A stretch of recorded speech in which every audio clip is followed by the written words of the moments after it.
من كان يرجو لقاء الله فإن أجل الله لآت وهو السميع العليم. بسم الله الرحمن الرحيم. السلام عليكم ورحمة الله وبركاته.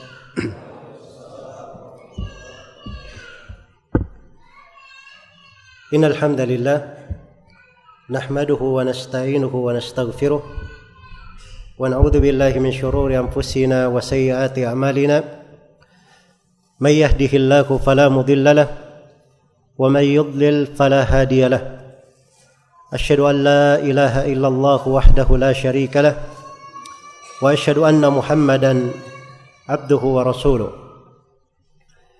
يا أيها الذين آمنوا اتقوا الله حق تقاته ولا تموتن إلا وأنتم مسلمون يا أيها الناس اتقوا ربكم الذي خلقكم من نفس واحدة وخلق منها زوجها وبث منهما رجالا كثيرا ونساء واتقوا الله الذي تساءلون به والأرحام إن الله كان عليكم رقيبا يا أيها الذين آمنوا اتقوا الله وقولوا قولا سديدا يصلح لكم أعمالكم ويغفر لكم ذنوبكم ومن يطع الله ورسوله فقد فاز فوزا عظيما أما بعد فإن أصدق الحديث كتاب الله وخير الهدي هدي محمد صلى الله عليه وسلم وشر الأمور محدثاتها فإن كل محدثة بدعة وكل بدعة ضلالة وكل ضلالة في النار. Kaum muslimin dan muslimat, ma'asyiral ikhwa wal akhwat, rahimani wa rahimakumullah. Alhamdulillah, kita bersyukur kepada Allah Subhanahu wa taala di sore hari yang berbahagia ini. Kita berada di masjid yang mulia ini dalam suatu tema pembahasan yang penting. Semoga Allah Subhanahu wa taala selalu menaungi kita semua dengan rahmat dan taufiknya dan selalu membimbing kita semua di atas jalan yang lurus, diberi istiqamah di atas Islam dan sunnah Rasulullah sallallahu alaihi wasallam di kehidupan dunia ini, di sakaratul maut, di alam kubur, dan tatkala kita semua kembali kepadanya. Sebagaimana saya bermohon kepada Allah Subhanahu wa taala, semoga kita semua diberi anugerah ilmu yang bermanfaat, berbuah dengan amalan yang salih, menjadi kebaikan dan berkah untuk kita semua di dunia dan di akhirat. Dan saya berterima kasih kepada seluruh pihak yang menjadi sebab terselenggaranya acara ini. Semoga Allah Subhanahu wa taala melipat gandakan kebaikan dan pahala untuk semuanya. Baik. Kadang di sebagian kawan-kawan memberi pendahuluan, biografi dan seterusnya dari hal-hal yang kadang saya kurang senang ya. Apalagi kalau ada kekeliruan di dalam penyebutan sesuatu. Iya. Jadi saya bukan alumnus Universitas Madinah. Saya belajarnya di Yaman, di Ma'had Darul Hadith Dammaj dari tahun 1996 hingga 1999. Kemudian selepas itu di belasan tahun saya berkeliling di Mekah, di Madinah, dan di berbagai provinsi yang di situ diketemukan dari ulama-ulama besar. Semoga Allah Subhanahu wa taala melipat gandakan pahala untuk semuanya. Iya. Dan insyaallah taala semuanya berniat yang baik, tetapi meluruskan juga itu dari kewajiban saya. Karena Nabi sallallahu alaihi wasallam bersabda, al-mutasyabbi' bima la yu'ta kalabisi thawbi zur. Orang yang berkenyang-kenyang dengan hal yang dia tidak miliki itu bagaikan orang yang memakai dua pakaian kedustaan. Iya. Dan juga dari sifat kaum munafikin yang akan kita bahas, mereka senang dipuji dengan hal yang tidak dia miliki. Senang dipuji dengan hal yang dia tidak miliki. Baik. Tema pembahasan kita di sore hari ini termasuk tema pembahasan yang sangat penting sekali. Dari perkara yang selalu diingatkan oleh Rasulullah sallallahu alaihi wasallam bahkan di berbagai surah-surah Madaniyah terhampar penjelasan dan peringatan tentang bahaya kaum munafikin dan sifat-sifat mereka. Iya. Karena memang di surah-surah Makkiyah itu tidak ada penyebutan kaum munafikin. Di fase Mekah tidak ada kaum munafikin. Munafik yang bermakna dia tampilkan keislaman, dia sembunyikan kekafiran. Bahkan di fase Mekah itu yang ada kebalikannya. Dia tampakkan kekafiran tetapi hatinya beriman, seperti Ammar bin Yasir radhiyallahu taala anhuma. Baik. Jadi di surah-surah Makkiyah itu diterangkan berbagai sifat kaum munafikin. Dari pentingnya pembahasan ini kita perhatikan di surah yang kedua dalam Al-Quranul Karim, yaitu surah apa? Surah Al-Baqarah. 5 ayat yang pertama penjelasan sifat kaum mukminin. 2 ayat setelahnya penjelasan sifat orang kafir. Dan 13 ayat setelahnya penjelasan sifat-sifat kaum munafikin. Iya. Kaum mukminin cuma dalam 5 ayat. Itu selain dari alif lam mim ya. Kalau alif lam mimnya tidak dihitung berarti cuma 4 ayat. Orang kafir cuma 2 ayat. Tapi kaum munafikin diterangkan dalam 13 ayat. Terangkan sifat mereka. Diberi perumpamaan yang mendalam untuk menerangkan bahayanya dari 13 ayat ini. Karena kalau dia seorang muslim, jelas keislamannya. Kalau dia seorang yang kafir, kaum muslimin terhadap orang yang kafir itu terang sikapnya. Tetapi kalau dia seorang munafik, ini dia main di 2 kaki. Iya. Warnanya tidak jelas. Kadang dia ke sana, kadang dia ke situ. Dan dia bisa menjadi musuh yang sangat berbahaya. Karena itulah kemunafikan ini adalah perkara yang sangat diwaspadai oleh para sahabat Rasulullah sallallahu alaihi wasallam. Mereka punya kekhawatiran yang sangat besar terhadap kemunafikan dan kekhawatiran yang sangat besar tertimpa kemunafikan. Ada kemunafikan pada dirinya dalam kondisi mereka tidak menyadarinya. Iya. Karena itu disebutkan oleh Imam Al-Bukhari rahimahullahu taala dari Ibnu Abi Mulaikah. Ibnu Abi Mulaikah berkata, "Adraktu 30 min ashabin Nabi sallallahu alaihi wasallam. Kulluhum yakhafun nifaq ala nafsihi." Kata Ibnu Abi Mulaikah, beliau ini terhitung dari tabi'in yang muda atau masuk ke dalam tingkatan pertengahan tabi'in. Beliau berkata, saya menjumpai 30 orang sahabat Nabi sallallahu alaihi wasallam. 30 orang dari sahabat Nabi sallallahu alaihi wasallam. Beliau katakan semuanya mengkhawatirkan kemunafikan atas dirinya. Takut terkena kemunafikan atas dirinya. Ma minhum ahadun yaqul innahu ala imani Jibril wa Mikail. Tidak seorang pun di antara mereka yang berkata bahwa mereka di atas keimanan Jibril dan Mikail. Karena itu kita lihat dari kehidupan para sahabat Rasulullah sallallahu alaihi wasallam hal yang menakjubkan. Berupa kekhawatiran mereka jatuh di dalam kemunafikan ini. Diriwayatkan oleh Imam Muslim rahimahullahu taala dari sahabat yang mulia Hanzalah radhiyallahu taala anhu. Iya. Hanzalah ini bercerita bahwa suatu hari beliau dijumpai oleh Abu Bakar As-Siddiq. Lalu Abu Bakar bertanya kepadanya, "Apa kabar engkau wahai Hanzalah?" Maka Hanzalah menjawab, "Nafaqa Hanzalah. Hanzalah telah menjadi munafik." Iya. Kaget Abu Bakar. Beliau berkata, subhanallah, ma taqul, apa yang kamu ucapkan ini? Iya.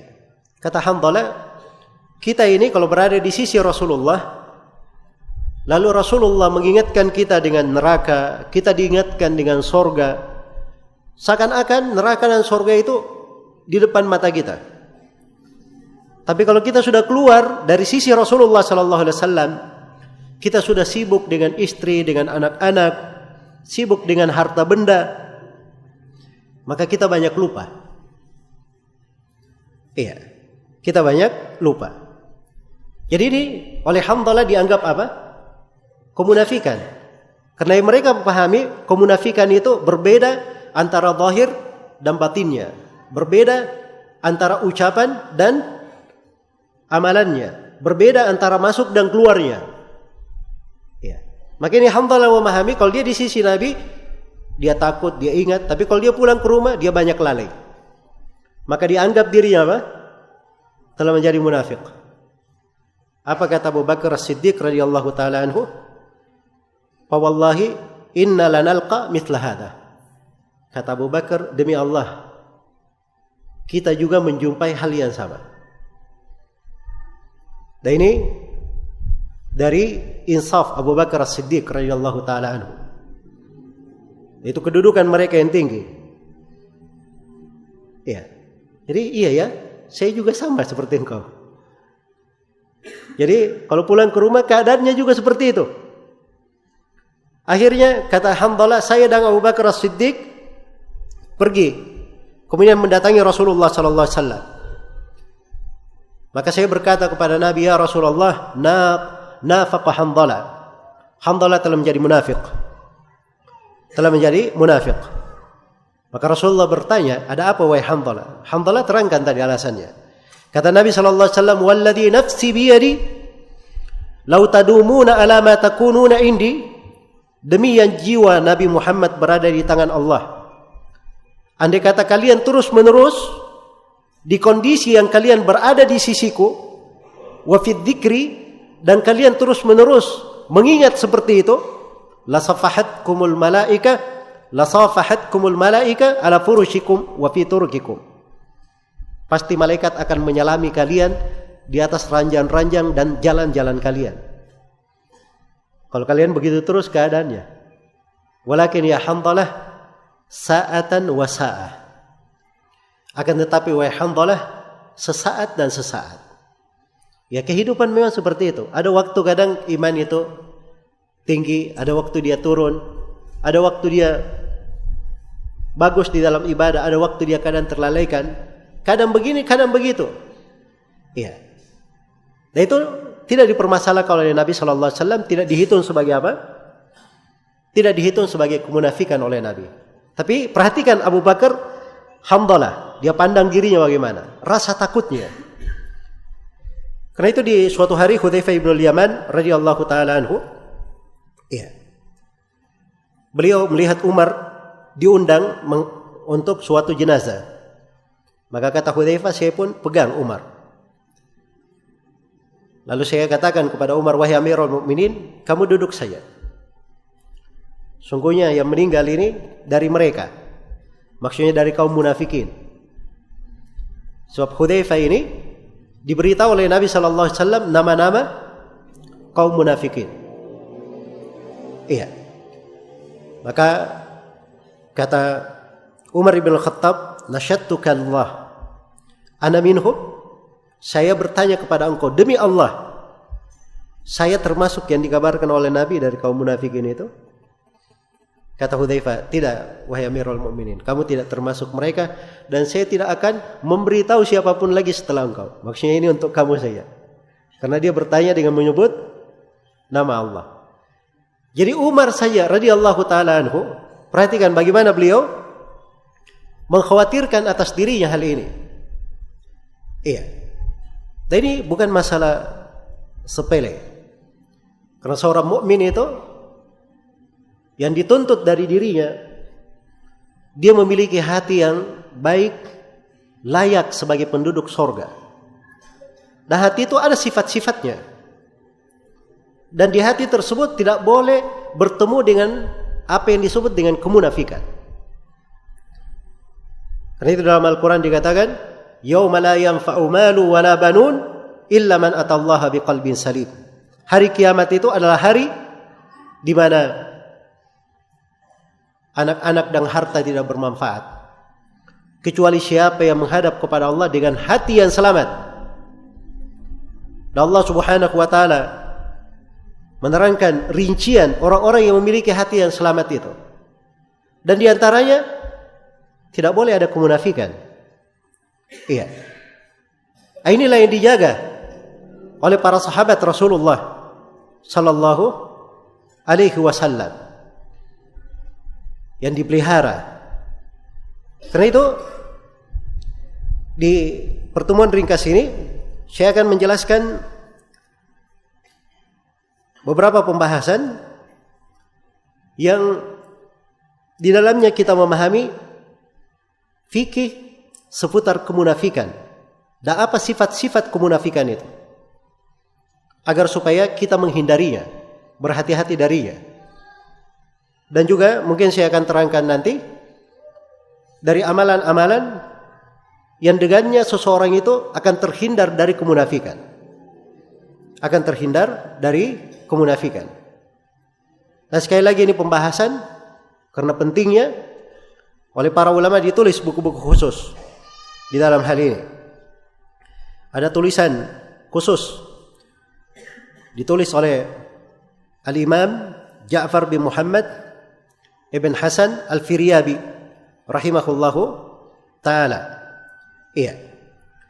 Ja'far bin Muhammad Al-Firyabi ini dari para imam as-salaf yang terkenal. Beliau wafat di tahun 301 Hijriah. Beliau menulis buku judulnya Sifatun Nifaq wa Dhammil Munafikin.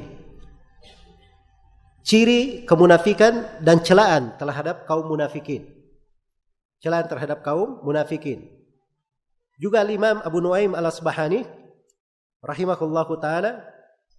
Abu Nuaim Al-Asbahani, nama beliau Ahmad bin Abdullah Al-Asbahani, wafat pada tahun 430 Hijriah.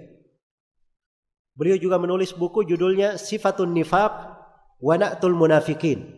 Sifat kaum munafikin dan ciri-ciri mereka. Dan ciri-ciri kaum munafikin. Sebagaimana di dalam Kutubus Citta terurai bab-bab pembahasan tentang sifat dan ciri kaum munafikin di berbagai tempat.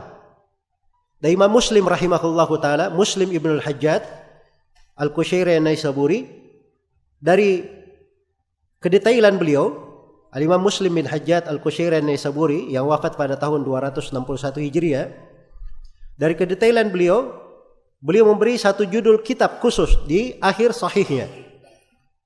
Judulnya kitab Sifatil Munafikin wa Ahkamihim. Sifat kaum munafikin dan hukum-hukum seputar kaum munafikin.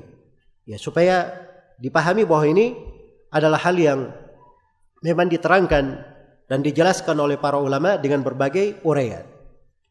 Sebelum saya masuk menjelaskan tentang sifat kaum munafikin, saya beri definisi dulu apa itu nifaq, apa itu kemunafikan. Iya. An-nifaq secara bahasa dari kata nafaqah. Nun, fa, qaf, 3 huruf. Iya. Dan ini dimaknanya secara bahasa Arab itu ada 2 hal. Ada makna yang menunjukkan sesuatu yang terputus dan pergi, dan ada makna yang menunjukkan sesuatu yang tersembunyi dan sangat bermasalah. Iya. Itu akarnya di dalam bahasa Arab. Adapun secara syar'i, nifaq itu kalau didefinisikan dengan definisi umum, nifaq adalah idharul khair wa israrus syarr. Kemunafikan itu dia tampakkan adalah menampakkan kebaikan tetapi menyembunyikan kejelekan. Menyembunyikan kejelekan. Iya. Karena itu dari bahasa-bahasa yang dipakai oleh para salaf di dalam mendefinisikan, mereka katakan munafik itu, kata Ibnu Juraid, munafik yukhalifu qawluhu fi'lahu. Munafik itu ucapannya berbeda dengan perbuatannya. Sirruhu wa alaniyatahu. Rahasianya berbeda dengan terang-terangannya. Madakhuluhu makhrajuhu. Masuknya berbeda dengan keluarnya. Mashhaduhu magibahu. Apa yang tampak disaksikan oleh orang itu berbeda dengan apa yang dia sendirian, tidak ada yang menyaksikannya. Iya. Itu definisi umum untuk kemunafikan. Dan kemunafikan itu terbagi dua. Kemunafikan terbagi dua. Ada nifaq akbar dan ada nifaq asgar. Iya. Nah, ini kemunafikan dibagi dua adalah hal yang populer di tengah para ulama dari masa dahulu. Dan banyak ditegaskan oleh ulama belakangan seperti Ibnu Rajab, Ibnu Katsir, Syekhul Islam Ibnu Taimiyah dan selainnya. Jadi ada kemunafikan besar atau disebut juga sebagai nifaq i'tiqadi, kemunafikan dalam bentuk keyakinan. Dan ini kemunafikan hukumnya mengeluarkan dari keislaman. Mengeluarkan dari keislaman. Iya. Apa itu kemunafikan i'tiqadi, nifaq akbar ini? Dia menampakkan keislaman, keimanan, tetapi menyembunyikan kekafiran. Menyembunyikan kekafiran. Iya. Baik. Ini nifaq akbar. Kemunafikan besar. Itu yang disebut ancamannya di dalam Al-Quran. Innal munafiqina fid darkil asfali minan nar. Sungguhnya kaum munafikin di lapisan neraka yang paling bawah. Lapisan neraka yang paling bawah. Penduduk neraka itu beraneka ragam kekafirannya. Sebagiannya lebih kafir dari sebagian yang lain. Ketika kaum munafikin di lapisan neraka yang paling bawah, berarti ini kekafirannya sangat kafir sekali. Kaum munafikin ini. Karena itu sebagian dari kaum munafikin kekafirannya itu lebih dahsyat daripada kekafiran orang-orang Yahudi dan orang-orang Nasara. Lebih besar daripada itu. Baik. Ini kemunafikan yang pertama, nifaq akbar. Kemunafikan yang kedua, namanya nifaq asgar. Kemunafikan kecil atau disebut dengan nama nifaq amali. Ya, kemunafikan dalam bentuk amalan. Kemunafikan dalam bentuk amalan. Jadi dia tampakkan dari sudut amalannya, dia menjaga perintah agama, ya, melakukannya, tetapi pada apa yang dia rahasiakan berbeda dengan apa yang dia tampakkan. Berbeda dengan apa yang dia tampakkan. Inilah yang disebut dengan nama nifaq apa? Nifaq amali. Baik. Jadi ada dua jenis dari kemunafikan. Karena itu ketika Nabi SAW menyebutkan tentang sifat kaum munafikin, kita harus tahu sifat kemunafikan ini diarahkan kemana? Kemunafikan besar atau kecil? Karena hukumnya berbeda. Karena kemunafikan besar hukumnya tadi apa? Mengeluarkan dari keislaman. Sedangkan kemunafikan yang kecil tidak mengeluarkan dari keislaman. Baik. Kemudian kemunafikan itu sendiri ada yang sifatnya dia perkara yang asli, bersumber dari dirinya, dari asalnya memang ada pada dirinya. Dan ada kemunafikan yang sifatnya tari, baru muncul kepadanya. Baru muncul terhadapnya. Iya. Karena dia melakukan dari sebagian dari perbuatan misalnya, sebagian dari amalan. Akhirnya masuk kemunafikan itu pada dirinya. Baik. Ini yang disebut dengan kemunafikan. Kemudian inti pembahasan kita terkait dengan sifat-sifat kaum munafikin. Ini sebenarnya karena waktu kita juga tidak banyak. Iya. Sedangkan ayat-ayat yang menjelaskan tentang sifat-sifat kaum munafikin ini sangat banyak. Maka saya poinkan sejumlah poin yang mencakup sifat-sifat kaum munafikin. Dan poin-poin pembahasan yang akan saya sebutkan itu akan saya urut mulai dari ayat-ayat yang berada di surah Al-Baqarah. Iya. Kemudian apa yang disebutkan di surah Ali Imran, kemudian surah An-Nisa, kemudian di surah At-Taubah. Dan kita akan singgung sebagian ayat di surah Al-Ahzab dan satu surah khusus disebut dalam Al-Quran dengan nama surah apa? Surah Al-Munafikin. Baik, surah Al-Munafikun.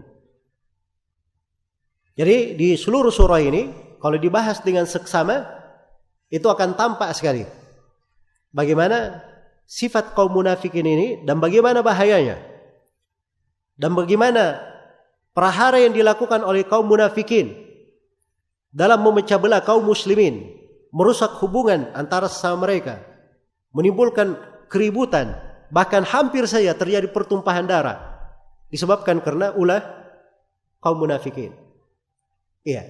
Tidakkah kita ingat bagaimana kaum munafikin berulah menuduh ibu kita Ummul Mukminin Aisyah radhiyallahu taala anha dengan tuduhan yang keji sampai para sahabat dari kalangan Al-Ansar ribut disebabkan karena itu. Dan hampir saja mereka bertikai berperang disebabkan karena hal tersebut. Iya. Karena gentingnya permasalahan, Allah Subhanahu wa taala turunkan 10 ayat mensucikan ibu kita Aisyah radhiyallahu taala anha dari tuduhan kaum munafikin. Turun ayat-ayat Al-Qur'an mensucikan beliau dari tuduhan kaum munafikin. Dan hal yang seperti ini itu tidak bisa dilakukan oleh orang-orang Yahudi, orang-orang Nasara, siapapun dari musuh-musuh di luar umat Islam. Ini musuh di dalam selimut. Musuh di dalam selimut. Karena itu, ya, bahayanya sangat besar sekali. Apalagi kalau kita lihat di masa sekarang. Ya. Naudzubillah. Jangankan di masa kita ini, di masa Hudzaifah bin Yaman, Hudzaifah bin Yaman pernah berkata, kemunafikan di masa Nabi sallallahu alaihi wasallam itu kaum munafikin menyembunyikan kemunafikannya. Ya. Tapi di masa sekarang kata Hudzaifah, beliau menyebut di masanya orang-orang melakukan kemunafikan terang-terangan. Melakukan kemunafikan terang-terangan. Ya. Dan mungkin di sela-sela penyebutan sifat-sifat kaum munafikin, saya akan beri contoh sebagian ucapan kaum munafikin di masa kini. Ya. Bagaimana pengaruh kemunafikan dan bagaimana kaum munafikin itu terus membuat bahaya di tengah umat Islam hingga hari ini. Ya. Dan ini dari hal yang hendaknya diperhatikan oleh setiap muslim dan muslimah. Baik, sifat mereka yang pertama adalah mukhada'atullah. Ya, mereka itu ingin menipu Allah Subhanahu wa taala. Ya. Karena itu dikatakan di dalam awal ayat di surah Al-Baqarah yang mensifatkan kaum munafikin, wa minan nasi may yaqulu amanna billahi wal yawmil akhir wa ma hum bimumin. Dan di antara manusia ada yang berucap kami beriman kepada Allah dan hari akhirat. Tapi mereka bukan kaum mukminin. Ya, bukan kaum mukminin. Ini menunjukkan kemunafikan mereka nifak akbar. Nifak yang besar, mengeluarkan dari keislaman. Makanya kalau di masa sekarang jangan heran. Ya.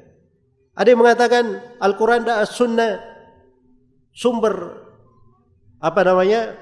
kejelekan, biang bencana. Ya. Kemudian dia cela ayat-ayat hadits-hadits Rasulullah. Setelah itu dia katakan, saya maksudnya bukan apa-apa, saya juga seorang muslim. Dari dahulu begitu kaum munafikin. Tidak ada yang berkata dirinya saya kafir, enggak. Dia pasti berkata, saya adalah orang yang beriman. Mereka berkata kami beriman kepada Allah dan hari akhirat. Tapi Allah singkap isi hati mereka. Dan Allah terangkan hakikat mereka. Wa ma hum bimu'minin. Mereka itu bukanlah orang-orang yang beriman. yukhadi'una Allah walladzina amanu. Ya. Mereka ini menipu Allah dan orang-orang yang beriman. Ya. Mereka hendak menipu Allah dan orang-orang yang beriman. Wa ma yakhda'una illa anfusahum wa ma yash'urun. Tetapi sebenarnya mereka tidak menipu kecuali diri mereka sendiri. Sedangkan mereka tidak menyadarinya. Iya. Jadi perbuatan mereka itu salah satu sifat pokoknya, apa yang dia tampakkan itu tipuan. Ingin mengelabui. Seakan-akan dia ini berniat baik. Berniat tulus.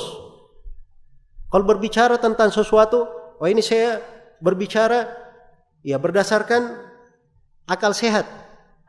Ya, di masa sekarang banyak yang jualan akal sehat ya. Tapi akal sehatnya tidak sehat-sehat.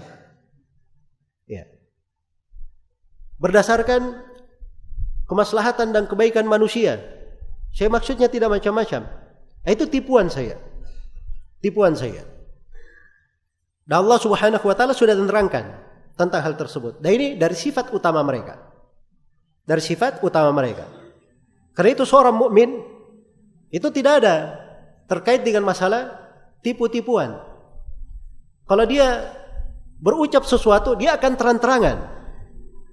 Sampai Nabi SAW pernah didatangkan kepada beliau seorang ini dia masuk Islam. Iya. Tapi sebelumnya dia berbuat kasus-kasus yang mengharuskan orang itu menuntut darah dia karena kasus-kasus tersebut. Ini secara hukum pengadilan. Iya. Maka begitu dia masuk ke dalam Islam, Nabi SAW melihat kepada para sahabatnya, mereka yang orang-orang yang punya hak untuk menuntut ini pada diam semua. Maka Nabi SAW akhirnya menerimanya. Ya. Setelah itu para sahabat berkata, ya Rasulullah, bukankah begini dan begini? Kata Nabi SAW, ya saya menunggu kalian. Kata para sahabat, ya Rasulullah, tidakkah engkau memberi kode kepada kami? Isyaratlah. Ya, tidak usah bicara dari dia, tapi beri kode saja kepada kami. Kata Nabi SAW, tidak pantas seorang Nabi itu punya kode untuk seorang tertentu. Ya. Itu yang ditunjukkan oleh Nabi. Dalam hal yang seperti ini saja, tidak ada main apa? Main kode-kode rahasia. Apalagi sebagian orang main di belakang layar, seakan-akan dia yang melakukannya, padahal sebenarnya hakikatnya jongos-jongos bayaran. Ya. Dibayar oleh orang-orang tertentu untuk berbuat kerusakan. Di tengah umat Islam, di dalam sebuah negeri, di dalam sebuah negara, ingin memecah belah manusia. Dan ini kaum munafikin bahaya dari masa dahulu hingga hari ini. Itu tetap ada. Dan sifat pokok mereka, ini yang pertama disebutkan. Yukhadi'una Allah walladzina amanu. Mereka ingin menipu Allah, iya, dan orang-orang yang beriman. Di ayat yang lain di surah Nisa dikatakan, innal munafiqina yukhadi'una Allah wa huwa khadi'uhum. Sesungguhnya kaum munafikin itu ingin menipu Allah, tetapi Allah membalas tipuan mereka. Iya, Allah membalasnya. Sehingga mereka tersingkap dari aibnya, tampak perkaranya, dan mereka jatuh di dalam kehinaan. Disebabkan karena perbuatan mereka sendiri. Inilah juga yang membuat para as-salaf itu, para sahabat dan siapa yang datang setelahnya, khawatir akan kemunafikan. Karena kemunafikan ini pasti membawa kepada kejelekan. Pasti membawa kepada kejelekan. Kemudian sifat mereka yang kedua, ya, di dalam hatinya ada penyakit. Fi qulubihim marad. Fi qulubihim maradun. Itu di ayat berikutnya, di ayat ke-10. Fi qulubihim maradun fazadakumullahu marada. Di hati-hati mereka itu ada penyakit. Maka Allah menambah penyakit itu untuk mereka. Menambah penyakit itu untuk mereka. Walahum adabun alimun bima kanu yakdzibun. Dan untuk mereka siksaan yang pedih disebabkan karena kedustaan mereka. Kata Ibnul Qayyim rahimahullah, penyakit hati yang menimpa kaum munafikin ini ada dua jenis. Ada penyakit berupa syubhat, dan ada penyakit yang berupa syahwat. Ya. Ada penyakit yang berupa syubhat dan ada penyakit yang berupa syahwat. Begitu penyakit ini menimpa hatinya, maka Allah tambah penyakit itu semakin bertambah, semakin kuat, ditambah lagi penyakit. Dan di sini letak bahaya kemunafikan. Dia beda dengan dosa biasa. Iya, dosa biasa, seorang itu jatuh di dalamnya, Allah memberi tobat kepadanya. Dia bertobat dari dosa. Bertobatnya menggugurkan dosa-dosanya. Tapi kemunafikan mengada-ada di dalam syariat, ini penyakit. Mungkin dia akan bertambah sesat dan bertambah penyakitnya. Iya. Dan ini ditunjukkan di banyak tempat di dalam Al-Quran. Di antaranya firman Allah Subhanahu wa taala, "Qul man kana fid dhalalah falyamdud lahu ar-rahmanu madda." Katakanlah siapa yang berada di dalam kesesatan, Allah akan membuat dia semakin lapang di dalam kesesatannya. Iya. Dan Allah Subhanahu wa taala berfirman, itu ayat tadi di surah Maryam. Kalau di surah Al-An'am, Allah Subhanahu wa taala berfirman, "Wa nuqallibu afidatahum wa absarahum kama lam yu'minu bihi awwala marrah." Wa nadharuhum fi tughyanihim ya'mahun. Dan kami bolak-balik penglihatan dan hati-hati mereka sampai seakan-akan mereka tidak pernah beriman sama sekali. Coba bayangkan bagaimana penyimpangan sampai menjadi seakan-akan tidak pernah beriman sama sekali. Iya. Dan Allah Subhanahu wa taala berfirman, "Wa may yushaqiqir rasula min ba'di ma tabayyana lahul huda wa yattabi' ghayra sabilil mu'minin nuwallihi ma tawalla wa nuslihi jahannam." Barang siapa yang durhaka kepada Rasul setelah tampak jelas baginya petunjuk dan mengikuti jalan selain jalan kaum mukminin. Ini dua sifat pokok kaum munafikin. Dan ingat ya, surah An-Nisa termasuk dari surah yang menjelaskan sifat-sifat kaum munafikin. Sudah jelas perintah Rasulullah, dia tentang. Jelas jalannya Nabi dan para sahabat, dia selisihi jalan itu. Ya. Nuwallihi ma tawalla. Kami akan biarkan dia larut di dalam kesesatannya. Sudah sesat semakin dibuat tersesat. Dan Allah Subhanahu wa taala berfirman, "Falamma zagu azaghallahu qulubahum." Begitu mereka menyimpang, maka Allah membuat hati mereka semakin menyimpang. Ini saya sudah bacakan 5 ayat dari Al-Quran di atas makna ini. Dan ada ayat-ayat yang lain. Karena itulah kemunafikan ini penyakit. Iya. Penyakit apabila dia masuk dalam bentuk syubhat semakin besar. Sehingga kekafiran pun dianggap biasa. Bermain-main dengan kekafiran itu adalah perkara yang biasa. Sebagaimana yang akan datang dari sebagian sifat-sifat mereka. Kemudian dari penyakit juga pada kaum munafikin ada namanya penyakit syahwat. Ya, ketamakan syahwat. Inilah yang dikatakan di dalam Al-Quran ketika perempuan mukminah diperintah untuk menundukkan atau diperintah untuk jangan melembutkan suaranya. Iya, di dalam berbicara. Fala takhda'na bil qawli fayatma alladhi fi qalbihi marad. Jangan kalian merendahkan suara kalian. Ya. Sehingga orang yang di hatinya penyakit tamak dengan hal tersebut. Nah, ini orang yang di hatinya penyakit ini kaum munafikin.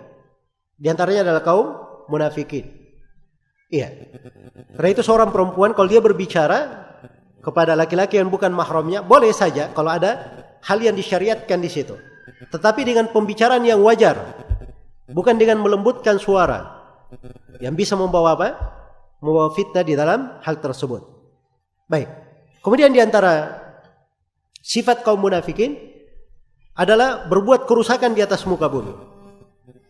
Tapi mereka menyangka bahwa dirinya adalah orang yang berbuat apa? Adalah berbuat perbaikan, mengadakan perbaikan. Iya. Itulah yang dikatakan di ayat yang ke-11, wa idza qila lahum la tufsidu fil ardi qalu innama nahnu muslihun. Dan apabila dikatakan kepada mereka, janganlah kalian membuat kerusakan di atas muka bumi, maka mereka berkata, innama nahnu muslihun. Sungguhnya kami ini hanyalah orang-orang yang mengadakan perbaikan. Masya Allah, jawabannya pede sekali. Ya.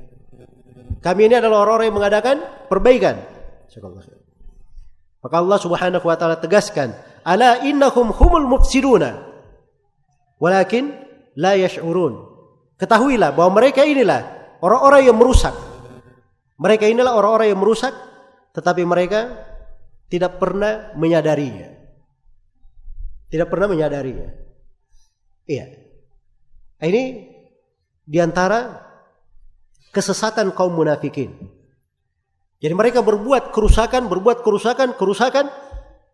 dianggap perbuatan kerusakannya perbuatan kebaikan. Mengadakan perbaikan. Dan dia tidak sadar bahwa itu adalah perbuatan kerusakan. Perbuatan kerusakan. Iya. Karena itulah dari sifat kaum munafikin itu selalu berbuat kerusakan. Dan berbuat kerusakan di atas muka bumi itu dengan berbagai macam, berbagai cara. Apakah terkait dengan kerusakan yang dampaknya pada individu tertentu, atau kerusakan terkait dengan keumuman manusia, atau kerusakan terkait dengan sebuah negara, atau kerusakan di dalam agama. Mereka bisa melakukan kerusakan apa saja. Bisa melakukan kerusakan apa saja. Sebab mereka anggap bahwa dirinya mengadakan apa? Mengadakan perbaikan. Iya. Karena itu tidak segan-segan kaum munafikin itu. Kalau ada ayat yang tidak setuju, oh ini harus diganti. Tidak cocok ayat ini. Iya. Bahkan ada yang membahasakan kalau saya nanti berkuasa, maka yang paling pertama yang ingin saya bebaskan adalah perempuan. Saya ingin bebaskan dari tuntunan syariat. Karena dianggap syariat ini katanya itu membuat perempuan terbelenggu. Iya. Membuat perempuan terbelenggu. Dan itu dari ucapan kaum munafikin. Dari ucapan kaum munafikin dan kedustaan biasa di lisan mereka. Karena tidak pernah dikenal di dalam sejarah umat ini, di dalam sejarah umat manusia, ada syariat yang lebih indah di dalam menghormati perempuan melebihi syariat Islam. Ya. Tetapi kaum munafikin tidak menyadari tentang hal tersebut. Baik. Karena itu jenis-jenis kerusakannya beraneka ragam. Banyak sekali dari jenis-jenis kerusakan yang mereka lakukan. Kemudian dari sifat mereka juga adalah menuduh orang sebagai orang-orang yang bodoh, orang-orang yang dungu. Iya. Tetapi padahal kedunguan dan kebodohan itu adalah pada diri mereka sendiri.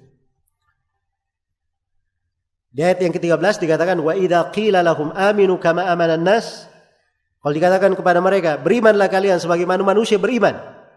Maksudnya manusia beriman, para sahabat beriman. Iya. Karena ukuran keimanan itu adalah sahabat Rasulullah sallallahu alaihi wasallam. Di ayat ini dan diulangi lagi di ayat yang lain. Di akhir dari juz pertama di surah Al-Baqarah ini. Fa in amanu bimithli ma amantum bihi faqad ihtadaw. Kalau mereka beriman seperti keimanan kalian wahai para sahabat, mereka dapat hidayah. Ya kalau mereka diperintah beriman kalian seperti keimanannya manusia, keimanannya para sahabat. Apa yang mereka katakan? Qalu anu'minu kama amana as-sufaha. Mereka berkata apakah kami ini beriman sebagaimana orang-orang bodoh telah beriman? Maka Allah berfirman, ala innahum humus sufaha walakin la ya'lamun. Ketahuilah, ingatlah, sungguhnya mereka lah orang-orang yang bodoh, tetapi mereka tidak mengetahuinya. Ini sudah dua tempat ya. Ucapan kaum munafikin langsung dibantah dalam ayat ini sendiri. Dan ini dasar pokok syariat membantah kaum munafikin. Dan itu bagian dari agama. Bagian dari jihad fi sabilillah. Karena menguraikan tentang sifat-sifat mereka, bahayanya terhadap umat Islam, ini dari hal yang mendekatkan kepada Allah Subhanahu wa ta'ala. Baik. Karena itu mereka ini adalah orang yang pada dirinya itu, ya, kalau dia pikirkan pada dirinya, hal-hal yang dia perbuat sebenarnya itu adalah kebodohan. Tapi yang anehnya dia tuduh orang apa? Dia tuduh orang yang bodoh. Ya, Masya Allah, memelihara jenggot itu, ya, memelihara jenggot itu tanda apa? Goblok. Semakin panjang jenggotnya sebagai apa? Ya. Dia kalau cerdas sedikit berpikir, nih cerdas ya. Orang yang cerdas itu ada yang tumbuh di jenggotnya biarkan. Dia tidak susah payah kan begitu. Orang yang cerdas. Iya. Ini secara akal ya. Bukan orang yang tiap kali tumbuh dia potong, tiap kali tumbuh dia potong. Ya. Diberi keringanan di dalam syariat untuk hal tersebut.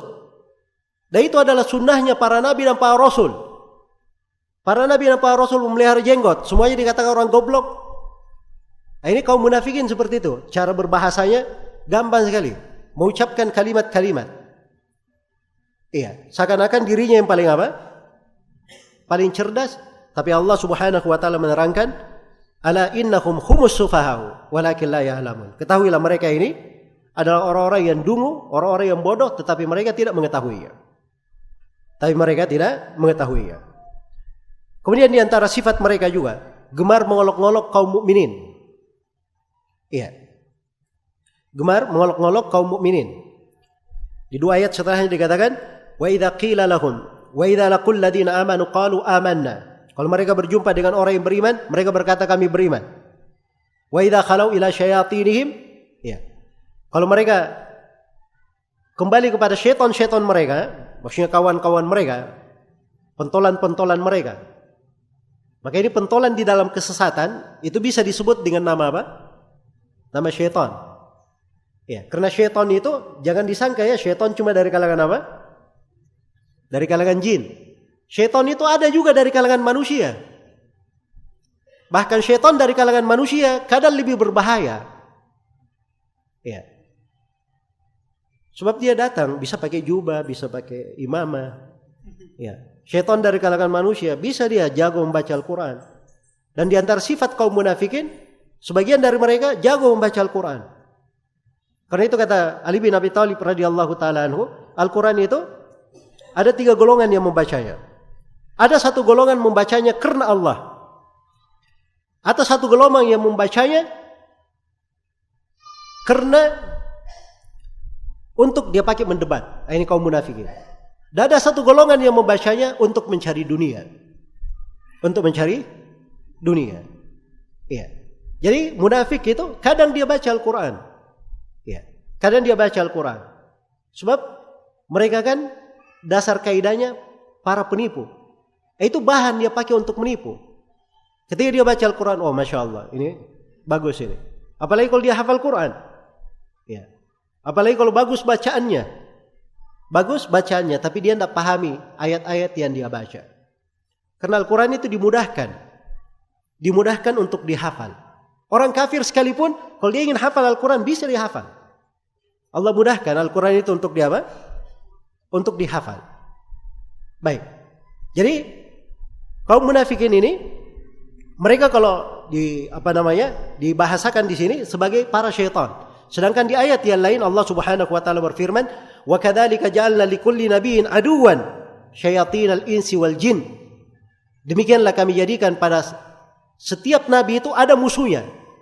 Musuhnya syaitan-syaitan dari kalangan manusia dan jin. Ketika disebut syaitan, siapa yang disebutkan syaitan siapa? Manusia dahulu baru jin. Itu urutannya di dalam Al-Quran. Dijadikan untuk setiap nabi ada musuhnya. Para syaitan dari kalangan manusia dan jin. Bukan di kalangan jin dan manusia, tidak. Manusia dulu disebut. Sebab ini lebih berbahaya.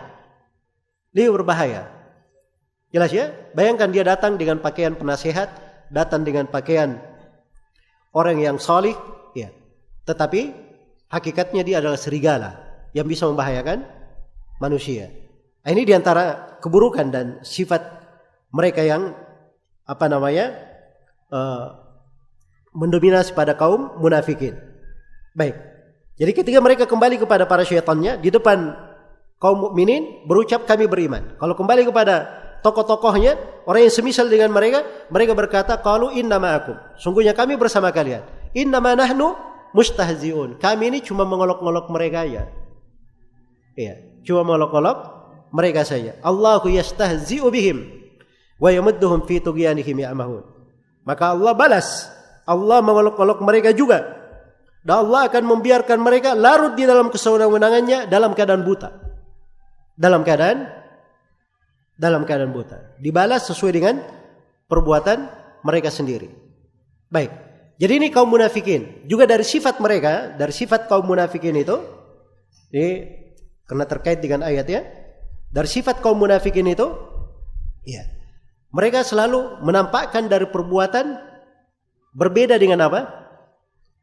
Berbeda dengan hakikatnya. Dia tampakkan sesuatu, di belakangnya beda.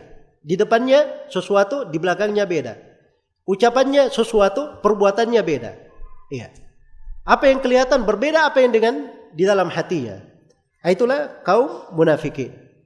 Itulah kaum munafikin. Baik.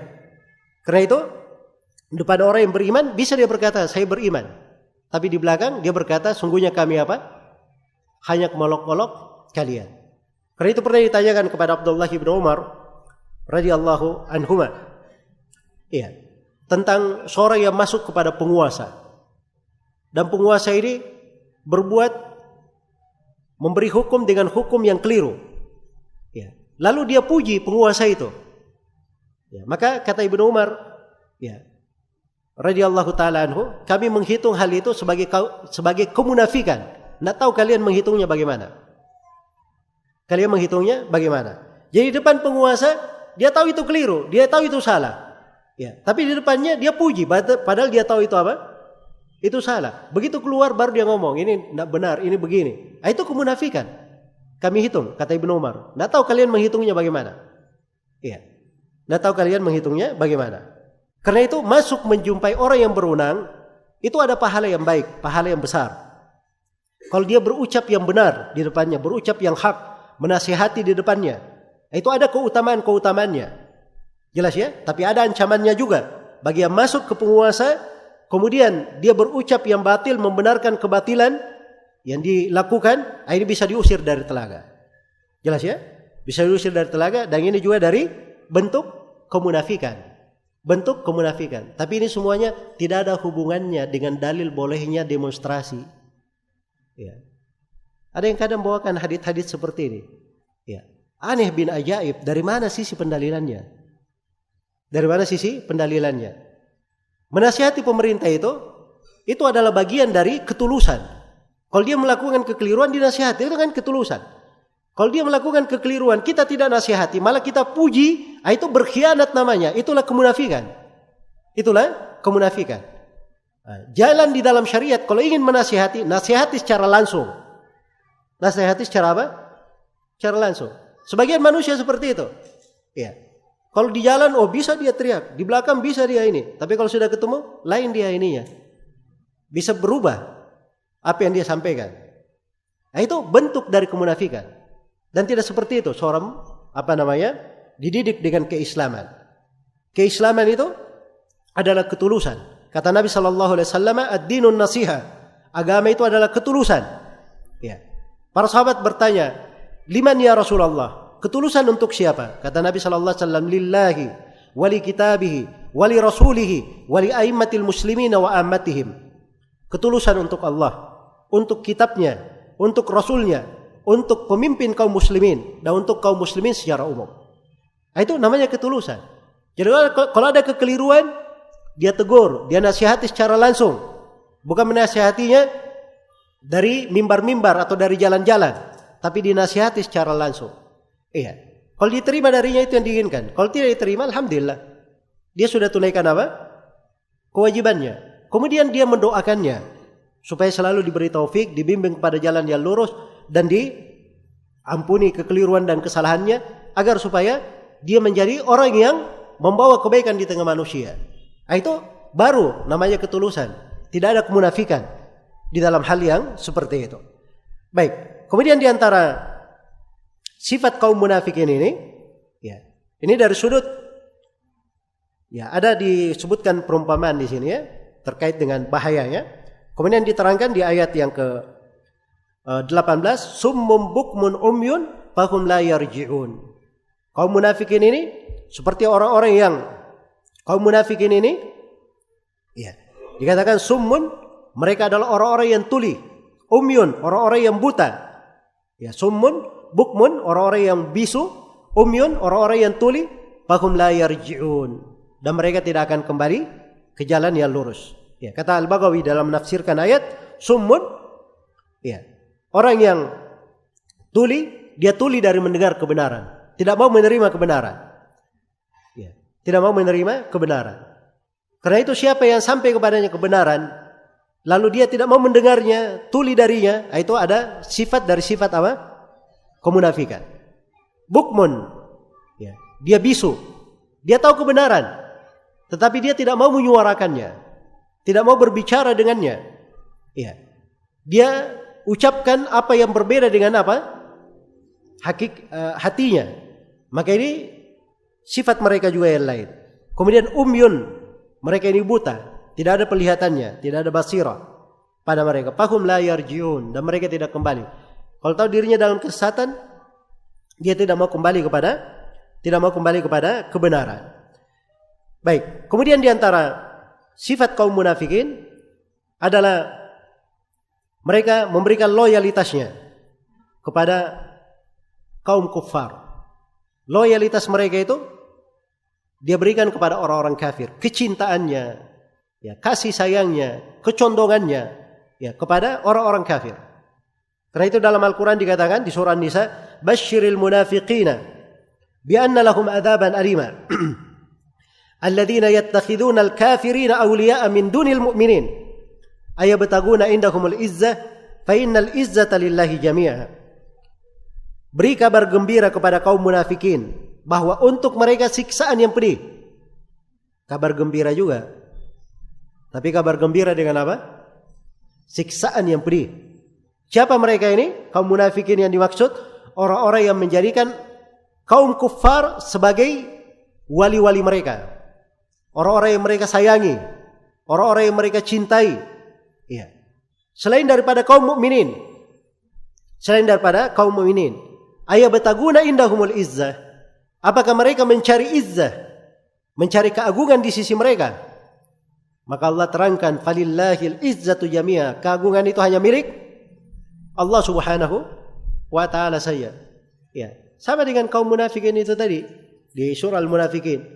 Jadi mereka pengennya nanti kalian tidak usah berinfak terhadap Rasulullah dan para sahabatnya. Nanti mereka bubar sendiri. Ya. Maka Allah Subhanahu wa ta'ala tegaskan, walillahil izzatu wali rasulihi walil mu'minin walakinnal munafiqina la ya'lamun. Ya. Izzah itu milik Allah, milik Rasulnya, milik kaum mukminin, tapi kaum munafikin tidak mengetahuinya. Ya. Maka umat Islam itu tidak perlu mencari izzah, sebab izzah itu sudah ada dengan keimanan mereka. Apabila mereka ikut kepada Allah, mengikuti jalan Rasulnya, dan mereka tetap di atas keimanannya, maka itulah jalan izzah mereka. Tapi kaum munafikin mereka menyangka izzah mereka itu dengan apa? Loyalitas kepada kaum kufar. Karena itu hati-hati ya. Jangan sampai sebagian orang, Masya Allah, kalau terkait dengan orang kafir bahasanya ya hebat sekali. Dia carikan bahasa yang paling indah. Jangan sebut kafir, sebut saja non-muslim. Ya. Jelas ya? Kalau ada kafir, kita harus ini melakukan toleransi. Enggak apa-apa, dikunjungi. Cium tangan juga enggak ada masalah. Ya. Jelas ya? Tapi terkait dengan saudara-saudaranya sendiri, ya. Ada kekeliruan di tengah umat Islam misalnya, bahasanya tajam sekali. Kalimatnya luar biasa kasarnya. Ya. Setiap orang yang melakukan perbuatan radikal itu pasti Wahabi. Ya. Pasti Wahabi. Ini kalimat-kalimat tidak bagus dalam kehidupan bernegara, kehidupan berbangsa. Kalau ingin mengadakan perbaikan, bukan begitu caranya. Ya. Dan perlu diketahui saja bahwa di Indonesia ini bukan cuma satu kelompok, satu golongan, satu ormas saja yang hidup di sini. Ada banyak umat Islam di sini. Dan umat Islam itu ciri mereka saling cinta mencintai. Al-mu'minu lil mu'min kal bunyan yashuddu ba'dahu ba'dha. Seorang mukmin itu terhadap mukmin yang lainnya bagikan bangunan, sebagiannya menguatkan sebagian yang lainnya. Jadi kalau ada saudara kita yang keliru, ya, misalnya dia salah jalan, terangkan di mana sudut kekeliruannya. Jangan main tuduh-tuduh aja. Diteriakin tidak tahu juga yang diteriakin apa kesalahannya. Ya. Tapi diterangkan dari mana kekeliruannya. Aja dia misalnya mau jatuh ke jurang, tarik tangannya. Ya, bimbing dia ke jalan yang lurus. Itu cara hidup yang baik. Itulah yang membangun negara, membangun kekuatan. Dan di dalam hadits Nu'man bin Bashir riwayat Bukhari dan Muslim, Rasulullah sallallahu alaihi wasallam bersabda, "Mathalul mu'minina fi tawaddihim wa tarahumihim wa ta'atufihim kamathalil jasadil wahid. Idza ishtaka minhu 'udhu tada'a lahu sa'irul jasadi bis-sahri wal humma." Perumpamaan kaum mukminin dalam hal saling sayang menyayangi, cinta mencintai, kasih mengasihi, bagikan satu tubuh. Apabila sebagian dari anggota tubuh mengeluh, ya, dia sakit, maka sebagian yang lain tidak bisa tidur atau dia merasakan panas. Itulah umat Islam namanya. Umat Islam. Maka ini harus dijaga dari ciri mereka. Ya ayyuhalladzina amanu may yartadda minkum an dinihi fasawfa ya'ti Allahu biqaumin yuhibbuhum wa yuhibbuna adillatin 'alal mu'minin a'izzatin 'alal kafirin. Itu sifatnya. Ya. Orang-orang yang dicintai oleh Allah dan Rasulnya. Wahai orang-orang yang beriman, siapa yang murtad dari agama, ya, di antara kalian, maka Allah akan nanti akan mendatangkan satu kaum. Ya Allah cinta kepada mereka, mereka juga cinta kepada Allah. Mereka ini lemah lembut kepada kaum mukminin, tegas terhadap orang-orang kafir. Jangan sebaliknya. Ya, tidak sebaliknya.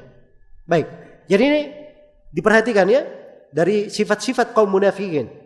Ya, mereka loyalitasnya kepada orang-orang kufar. Ya, loyalitasnya kepada orang-orang kufar bukan kepada umat Islam. Kemudian dari sifat mereka juga, ya, dari sifat kaum munafikin ini, ya, mereka selalu mencari-cari celah kejadian-kejadian yang menimpa kaum mukminin dan bergembira dengan musibah yang menimpa mereka. Ya, kalau terjadi musibah, masya Allah, bergembira. Ya, bergembira dengan musibah tersebut. Kalau misalnya kaum mukminin itu dapat kejelekan, dia bergembira. Tapi kalau kaum mukminin mendapatkan kesenangan, mendapatkan kemenangan, dia bersedih. Dia bersedih akan hal tersebut. Dan ini dari sifat mereka yang Allah Subhanahu wa taala terangkan di beberapa tempat di dalam Al-Qur'an. Di antaranya Allah Subhanahu wa taala berfirman. Iya. In tamsaskum hasanatun tasu'hum. Kalau kalian ditimpa kebaikan, itu akan membuat mereka menjadi tidak enak, menjadi jelek. Ya. Wa in tusibukum sayyi'atun yafrahu biha. Kalau kalian tertimpa dari kejelekan, maka mereka sangat berbahagia, sangat bergembira dengan hal tersebut. Ini sifat kaum munafikin diterangkan di surah Ali Imran. Dan di tempat yang lain di surah An-Nisa, Allah Subhanahu wa taala, ya, menjelaskan alladzina yatarabbasuna bikum. Kaum munafikin itu orang-orang yang selalu mengintai kalian. Fa in kana lakum fathun minallahi qalu alam nakum ma'akum. Kalau kalian dapat kemenangan dari Allah, kaum munafikin langsung merapat. Ya.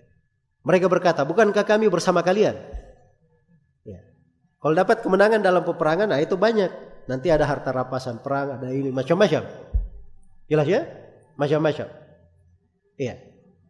Tapi wa in kana lil kafirina nasibun qalu alam nastahwidkum alaikum wa namna'akum minal mu'minin. Iya.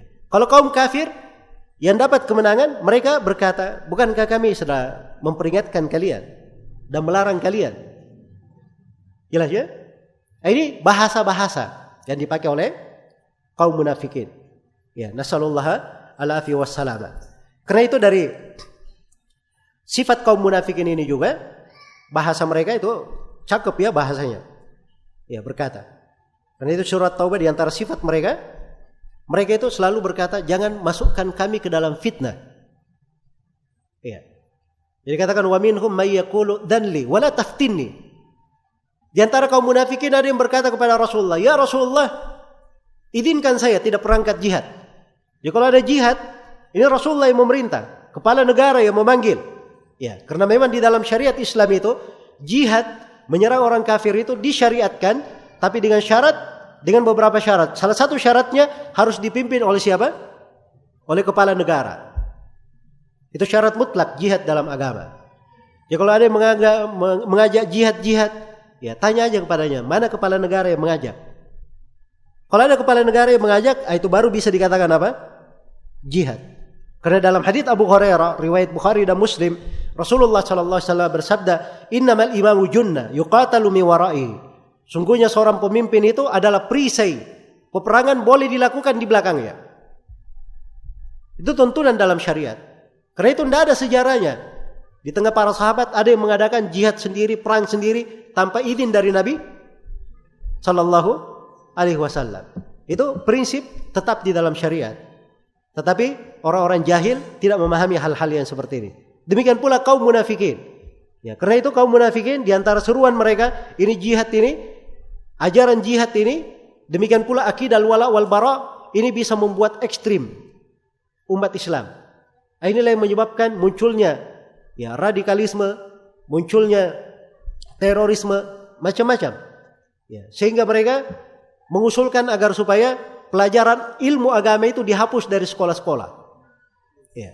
Dihapus dari apa? Sekolah-sekolah. Sebab itu bisa menjadi sebab munculnya radikalisme dan terorisme. Ini cara berpikir kaum munafikin seperti itu. Baik. Maka mereka ini berkata, "Ya Rasulullah, izinkan saya tidak berangkat jihad." Terus bahasanya, "Wala taftinni," dan jangan jatuhkan saya ke dalam fitnah wahai Rasulullah. Lo fitnah apa? Ya. Kan kalau kita berjihad, kan ada harta rampasan perang. Ya. Pada saat berjihad, kan ada budak-budak yang dibagi, ya kan? Makanya jangan fitnah saya dengan dunia. Masya Allah bahasanya, seakan-akan orang yang apa? Orang yang paling bertakwa. Tapi kalau umat Islam menang, ya dalam jihadnya merapat semua ke sana. Bukankah kami ikut sama kalian? Bukankah kalian bersama kalian? Bukankah kami bersama kalian? Itu kaum munafikin.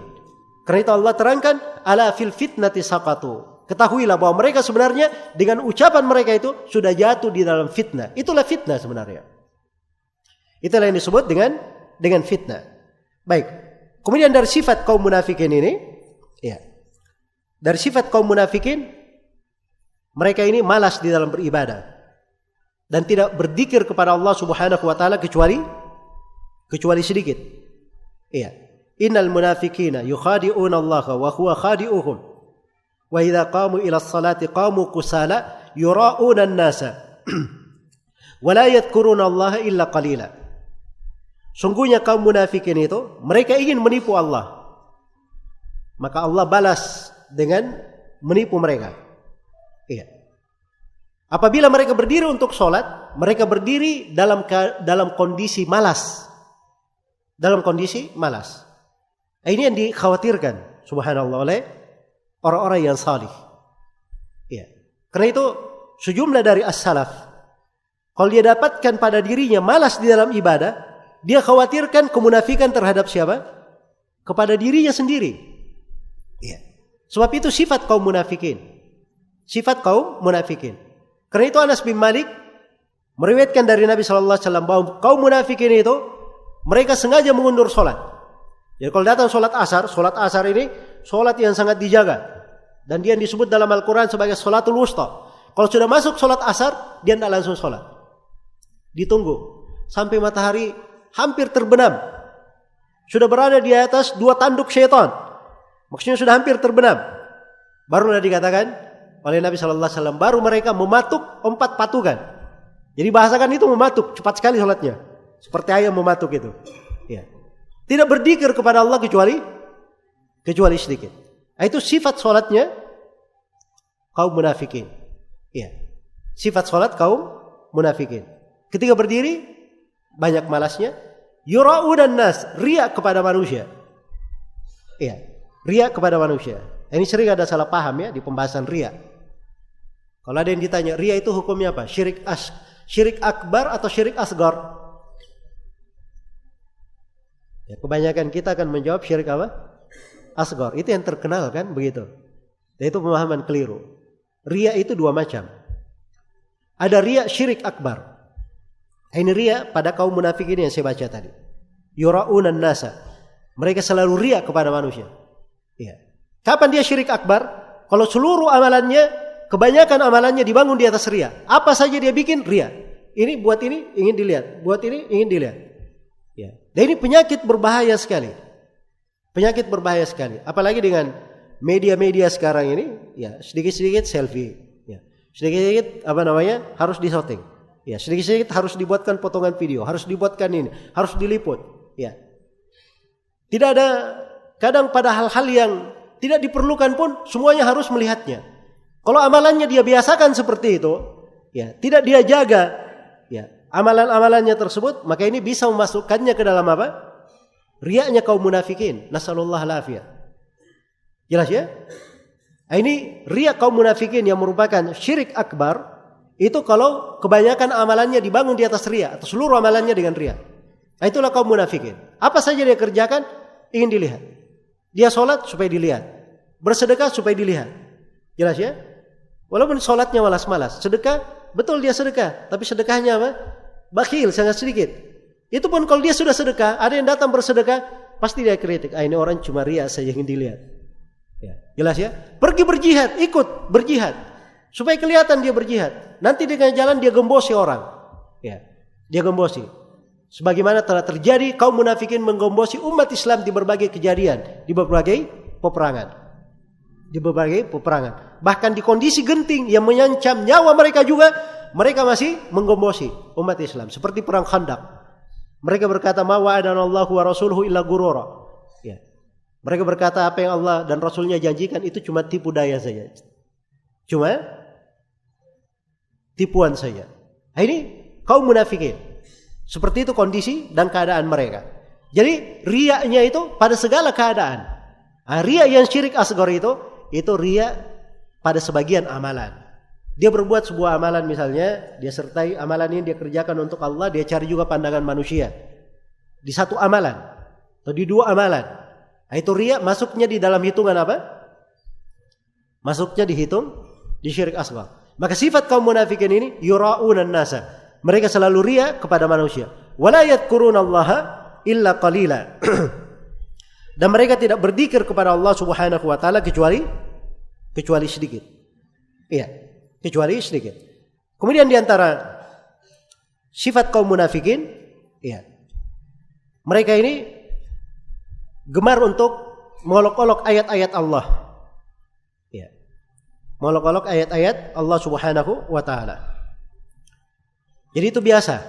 Mereka berbicara jelek terhadap ayat-ayat, terhadap Rasulullah sallallahu alaihi wasallam, ya.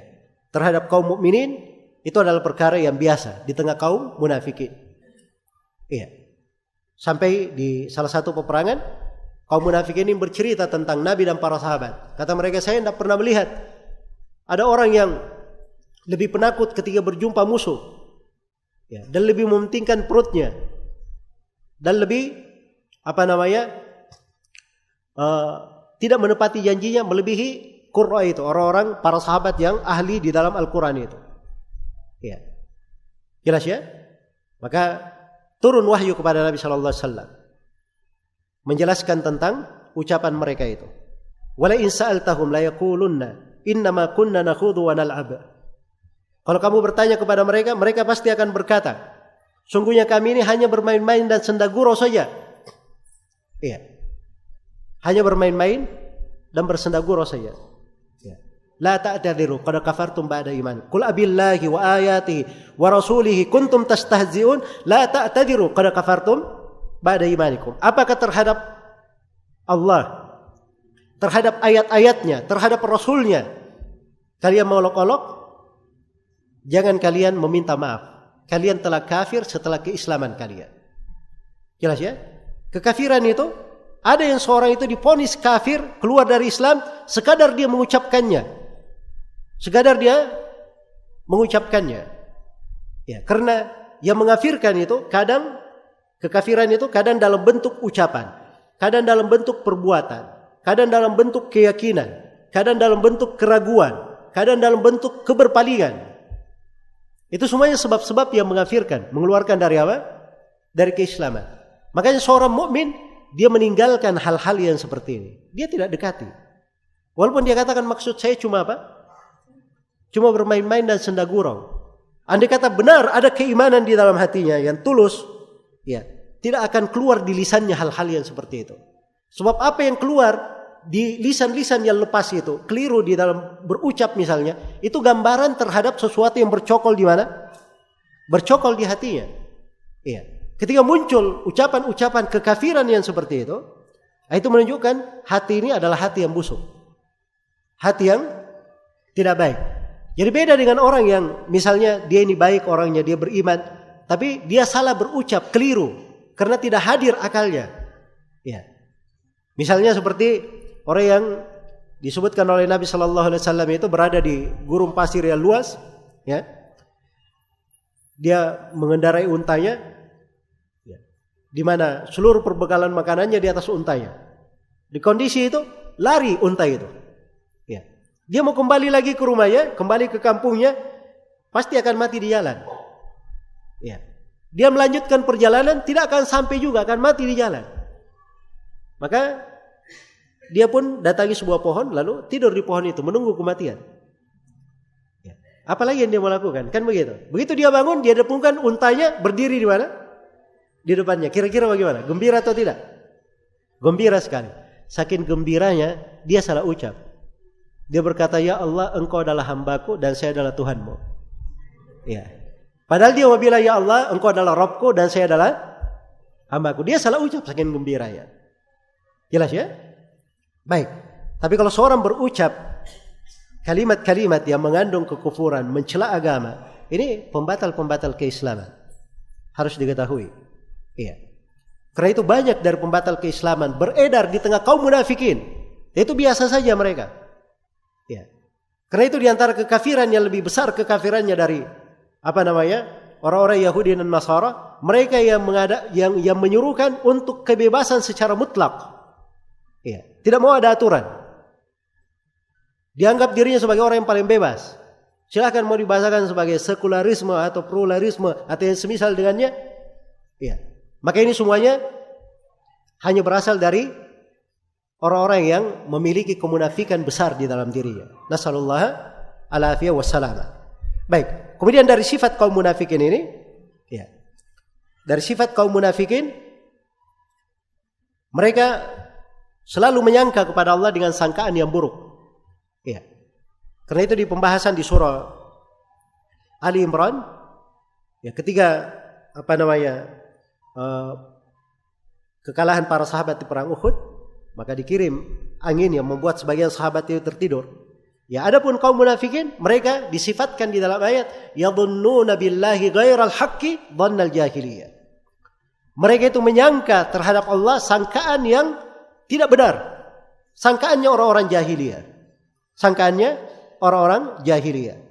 Ya, karena itu mereka selalu menyangka umat Islam ini kalau dia begini terus selalu akan mundur. Kalau mereka berpegang dengan Al-Quran dan As-Sunnah, ini adalah biang kerusakan mereka. Itu sebab dari musibah yang menimpa mereka. Ya. Kita kalau kembali kepada tuntunan Al-Quran dan Sunnah, kita tidak akan maju-maju. Ini sangkaan-sangkaan kaum munafikin. Sangkaan-sangkaan kaum munafikin.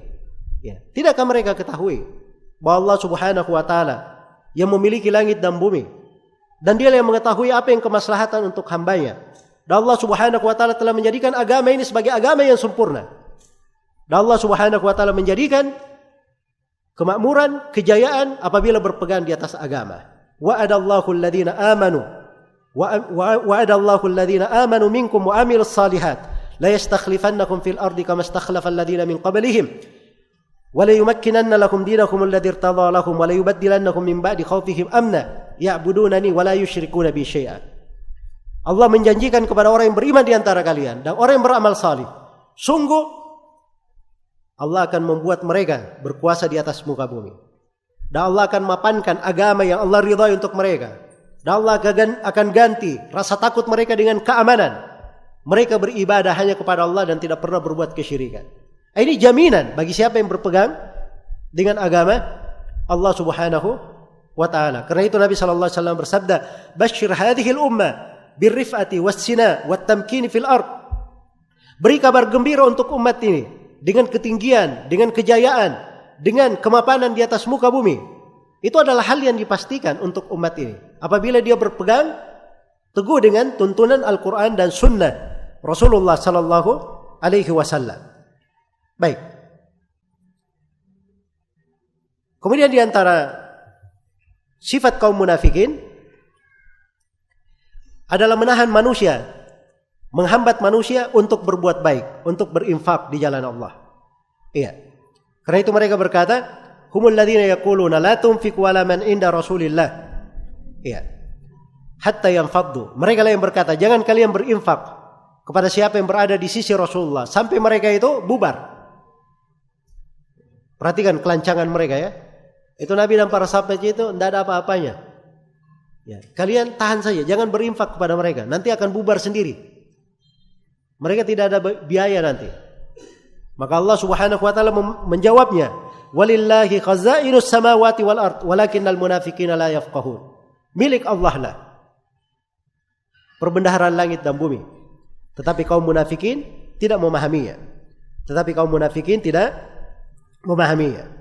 Iya.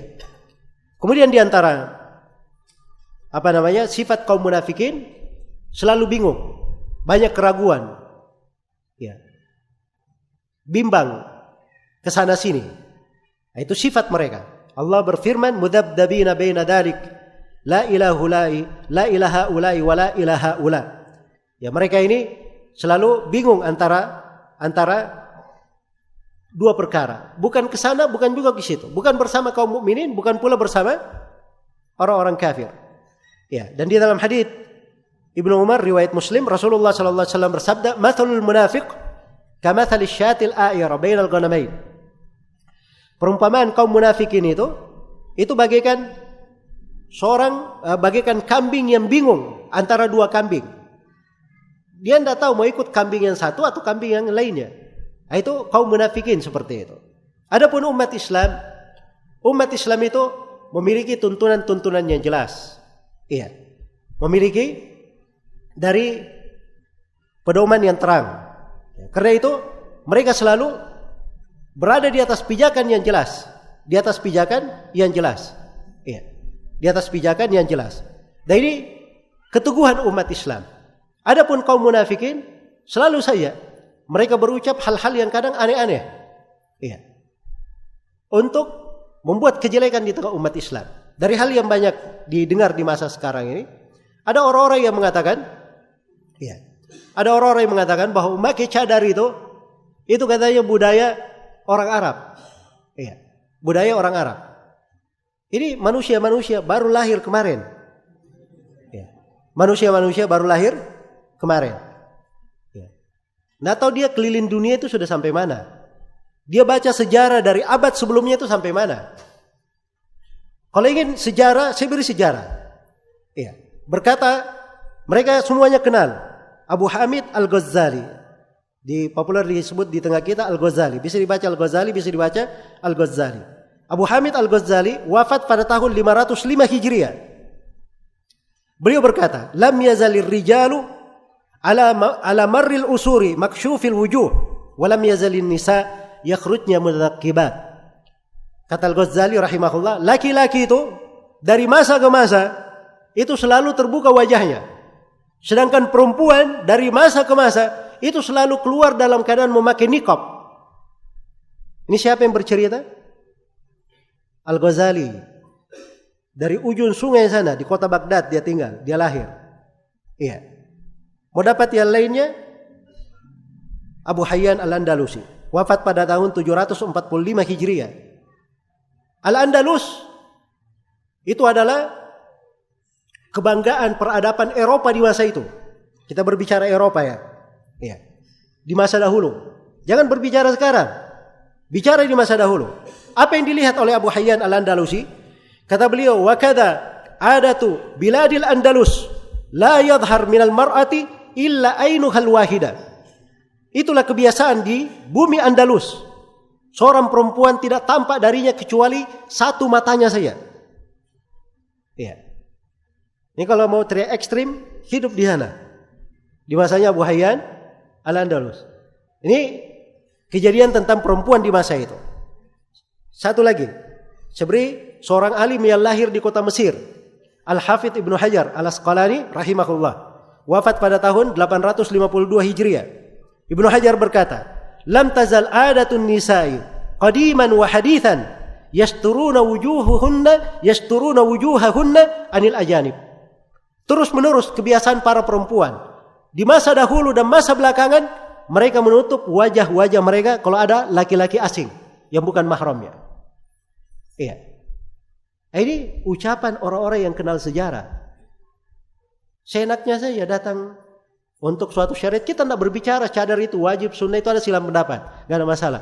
Tapi mengatakan itu budaya orang Arab, budaya sebagian manusia, sebagian yang lain menggampangkan. Tidak usah kita ributkan masalah jilbab itu. Ya, apalah selembar kain itu kita permasalahkan. Coba perhatikan ya, dari kelancangan-kelancangan di dalam membahasakan syariat. Dan ini akan lahir hal-hal yang seperti ini dari kemunafikan, karena dasarnya menyembunyikan kekafiran, tidak senang kepada syariat Islam. Maka ini adalah hal-hal yang berbahaya. Jadi Masya Allah ya, waktunya sudah habis dan saya masih ada banyak sifat di sini tulis, saya belum baca. Cuma saya ingin beri dua pembahasan penutup. Ya. Yang pertama terkait dengan masalah apa amalan-amalan yang bisa menghindarkan seseorang itu dari kemunafikan. Apa hal-hal yang dengannya seorang itu terhindar dari kemunafikan. Ini masalah berjalannya di tengah para as-salaf. Karena itu Al-Ahnaf bin Qais rahimahullah di masa Umar ibn al-Khattab, Al-Ahnaf bin Qais ini dia sebenarnya hidup di masa Nabi. Ya. Tapi beliau masuk Islam setelah Nabi meninggal. Makanya hitungannya beliau sebagai tabi'in. Nah, suatu hari dijumpai oleh Umar ibn al-Khattab. Maka Umar menahannya. Kamu tidak boleh kemana-mana, tinggal di kota Madinah selama 1 tahun. Ya. Maka Al-Ahnaf bin Qais tinggal di kota Madinah selama 1 tahun. Setelah itu Umar pun berkata, silakan kamu pergi. Saya lihat kamu ini bukan munafik. Saya lihat kamu bukan apa? Munafik. Dari mana Umar tahu? Ya, itulah tanda-tanda dilihat. Kalau dilihat pada seorang itu ciri-ciri seorang mukmin yang benar, ini bukan munafik. Tidak mungkin dia munafik. Jelas ya? Tapi kalau munafik itu terang. Itu kejadian pada Umar juga. Ketika Abdullah bin Ubay bin Salul meninggal, Rasulullah SAW ingin mensolatinya. Ya, padahal sudah turun ayat waktu itu. Istaghfir lahum aw la tastaghfir lahum in tastaghfir lahum 70 marrah la yaghfirallahu lahum. Kamu mohon ampun wahai Nabi Muhammad untuk mereka, atau kamu tidak mohonkan ampun, walaupun kamu mohonkan ampun 70 kali Allah tidak akan ampuni. Maka Nabi berkata, saya akan mohonkan ampun lebih dari 70 kali. Ini dari apa? Kebaikan hati Nabi Muhammad SAW dan semangat beliau manusia mendapat hidayah. Maka Umar waktu itu berkata, ya Rasulullah, orang ini munafik. Nabi tidak menegur Umar. Ini kata Umar keliru, dia akan ditegur oleh Nabi. Nah, setelah Nabi mensolati Abdullah bin Ubay bin Salul, turunlah ayat teguran kepada nabinya. Wala tusalli ala ahadin minhum mata abadan, wala taqum ala qabri. Jangan kamu melakukan solat kepada siapapun dari kaum munafikin itu yang mati selama-lamanya, jangan lakukan solat, dan jangan pernah kamu berdiri di atas kubur mereka. Jelas ya? Jadi hukum Umar berkata kamu munafik atau orang ini munafik itu dibenarkan oleh Nabi, tidak ditegur. Jadi kalau jelas indikasinya, jelas qarinanya, itu enggak ada masalah. Sebagaimana orang misalnya dilihat dari amalannya, ini dia bukan munafik. Bukan munafik. Apa ciri pokok di dalam hal tersebut? Di antara cirinya adalah hadits Abu Hurairah riwayat At-Tirmidzi. Dan ini haditsnya disahihkan oleh Syekh Al-Albani rahimahullah. Rasulullah bersabda, khaslatani la tajtami'ani fi munafiq. Ada 2 sifat yang tidak akan pernah berkumpul pada seorang munafik. Ya, kalau punya 2 sifat ini, itu bagus. Ini sifat tidak akan ada di seorang munafik. Yang pertama, husnul samt. Indahnya akhlak dia, diam dia, wibawa dia. Ini terkait dengan akhlak. Terus yang kedua, wala fikhun fid din. Yang tidak ada pada kaum munafik itu pemahaman fikih dalam agama. Fikih dalam agama.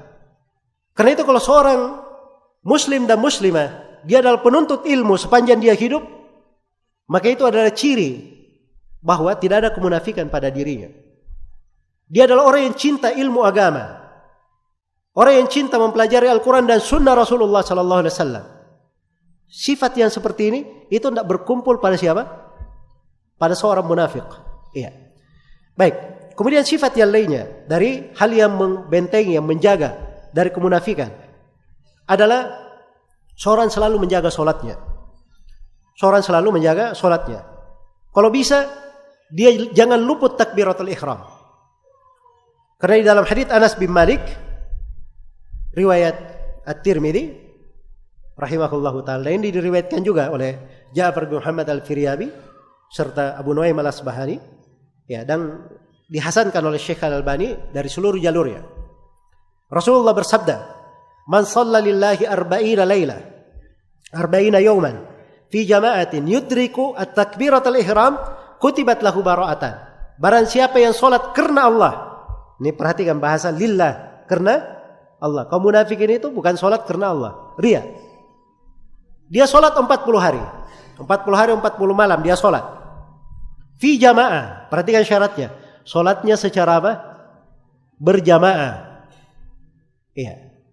Jadi jangan menganggap salat berjamaah itu sunnah ya. Tapi salat berjamaah itu ini ciri dari kebebasan seorang dari kemunafikan. Maka itu tidak dikatakan sunnah menurut pendapat yang lebih kuat. Iya. Syarat berikutnya yudrikut takbiratul ihram. Dia dapati takbiratul ihram bersama imam. Jadi tiap kali salat berjamaah bersama imamnya, Allahu Akbar, takbiratul ihram dia dapatkan. Artinya apa? Dia sudah hadir di masjid sebelum imam apa? Sebelum imam salat. Ini jaga saja. Selama 40 hari 40 malam sudah pernah lakukan ini, ya. Maka Nabi mengatakan telah ditulis untuknya 2 pembebasan. Pembebasan yang pertama, bara'atun minan nar, pembebasan dari neraka, dan pembebasan yang kedua, bara'atun minan nifaq, pembebasan dari kemunafikan. Pembebasan dari kemunafikan. Iya. Karena itu orang-orang yang alfa salat berjamaah di masa Nabi itu, kata Ibnu Mas'ud, itu hanya kami sangka yang ada itu cuman orang-orang yang dituduh dengan kemunafikan. Itu di masa Nabi sallallahu alaihi wasallam. Jelas ya? Maka ini menjadi musibah di masa sekarang. Iya. Musibah menjadi musibah di masa sekarang. Jangan dianggap itu masalah sepele ya. Kadang sebagian dari saudara-saudara kita, ya Masya Allah, dia sudah dijuluki sebagai ahli masbuk juga dia nggak ada masalah. Ya. Kenapa ahli masbuk? Gampang aja kalau mau cari dia. Begitu salam, assalamualaikum warahmatullahi, assalamualaikum warahmatullahi, lihat aja ke belakang, pasti dia sedang menyempurnakan sholatnya. Nah, itu ahli masbuk itu. Jelas ya? Nah, ini harusnya berpengaruh pada seseorang, berpengaruh pada seseorang. Jadi dia latih dirinya bagaimana bisa di kondisi ini. Dan kadang sebagian as-salaf ada yang melakukan hal-hal yang kadang kita tidak pernah menyangka seperti itu. Pernah tahu ada dari ulama yang bernama Muhammad Ibn Al-Munkadir. Beliau mendengarkan adzan dari dalam masjid selama 20 tahun. Mendengarkan adzan dari mana? Dari dalam masjid. Artinya sebelum adzan dia sudah apa? Sudah di masjid. Sudah di masjid. Ini semuanya dari langkah-langkah yang dipakai.